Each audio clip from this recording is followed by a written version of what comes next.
Bonjour, Corinne Serre. Aujourd'hui, je viens vous présenter mon Yoga Sutra, celui qui m'a été attribué. Bonjour à toutes et tous.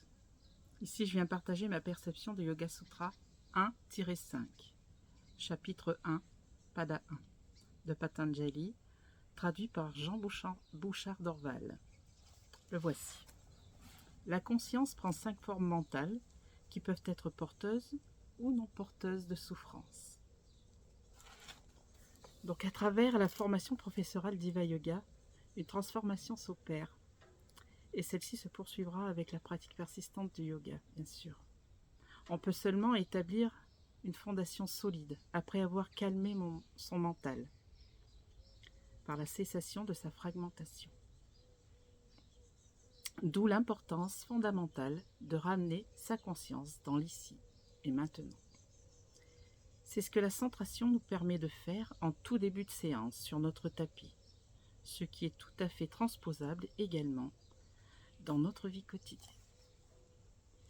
Au réveil, poser l'intention pour la journée permet d'influencer notre mental positivement et de lui offrir le meilleur chemin.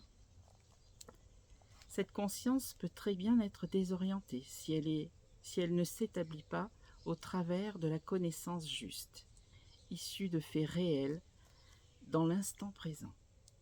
La connaissance juste est la seule libératrice. C'est être dans le respect de la vérité, ahimsa. 4 autres formes peuvent aussi perturber cette conscience. L'erreur, l'imagination, l'influence de nos rêves ou de nos cauchemars, ou encore se nourrir de souvenirs du passé imprimés dans notre mémoire. Pour éviter cette fragmentation qui absorbe notre énergie inutilement, on se centre seulement sur la connaissance juste, ce qui est réel dans l'instant T. On est simple observateur de ce qui est, sans aucun jugement. On vit pleinement l'expérience porteuse ou non porteuse de souffrance. On accueille. Pour moi, cesser cette fragmentation mentale, c'est comme se purifier, s'aligner, se permettre de revenir à soi, de diriger notre énergie sur l'essentiel. Stopper la dispersion qui nous épuise, reprendre pied, retrouver son ancrage. En construisant notre base solide, on peut s'élever avec justesse et alignement. Lâcher tout ce qui nous encombre, se décharger, se purifier, saosha. S'alléger ou s'affranchir des peurs qui créent notre anxiété. Être ici et maintenant, avec force et souplesse, en sécurité, sans jugement, on s'observe. On respecte nos limites physiques et mentales. On accepte l'être que l'on est, dans l'expérience aujourd'hui. Demain nous offrira une toute autre expérience, et c'est parfait. On veut atteindre l'équanimité, ne plus s'identifier ni à la souffrance, ni au plaisir, pour être simplement dans le contentement, santosha. Atteindre la sérénité, trouver la paix intérieure pour la rayonner à l'extérieur. Souriez asana. Trouver son équilibre mental et physique. Et ceci est induit par la pratique persistante du yoga dans l'effort joyeux, même 10 minutes par jour, que ce soit sous forme de respiration, de yoga ball, de la méditation, des asanas et bien d'autres choses encore.